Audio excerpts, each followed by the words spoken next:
अगर मैं कहूँ, उस रात भारत की सीमा के नीचे बर्फ के 200 फीट अंदर एक ऐसा राज था जिसे अगर दुनिया जान लेती तो पूरी धरती कांप जाती। सफेद बर्फ के बीच काली दरार, हवा में गूंजती एक रहस्यमयी आवाज, और सबसे डरावनी बात, ये संदेश मानव द्वारा भेजा ही नहीं गया था।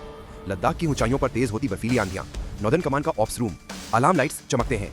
अनाया खुराना उस विचित्र फ्रीक्वेंसी को बार बार डिकोड करने की कोशिश कर रही है। उसका चेहरा पीला पड़ जाता है।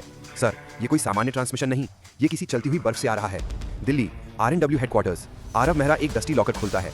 उसमें एक फाइल 12 साल पुरानी, जिसका नाम मिट चुका है। अंदर सिर्फ एक लाइन लिखी है, the glacier is not empty. Photo में कुछ शैडोई फिगर्स, जिनके शरीर आधे बर्फ में दबे हुए हैं। आरव धीरे से कहता है, पैकेज यानी केमिकल वॉरहेड्स के फिर कुछ और। सूरज ढल रहा है। पैरा SF की घोस्ट स्क्वाड काले गॉगल्स और स्नो कॉम्बैट गियर में तैयार। उनका टारगेट सिर्फ एक, काला ग्लेशियर की गहराइयों में छिपी उस गैर मानवीय फ्रीक्वेंसी को रोकना। आरव कहता है, हम देर से चल रहे हैं और वो हमसे ज्यादा तेज हैं। रात का समय, -25 डिग्री सेल्सियस। टीम क्रिवास में उतरती है।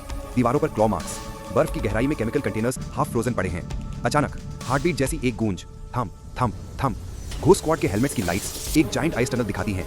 उसी में छुपा ट्रू कंटेनर, एक मूविंग कंटेनर जिसे कोई मैनमेड हैंड नहीं खींच रहा। बॉर्डर के ठीक नीचे ग्लेशियर क्रैक की एज पर पैकेज तेजी से आगे बढ़ रहा है। टीम दौड़ती है। अनाया चिल्लाती है, फ्रीक्वेंसी अनस्टेबल, अगर ये दूसरी तरफ पहुंचा पूरा वैली जहरीली धुंध में बदल जाएगी। Ghost squad leader blast charge set करता है।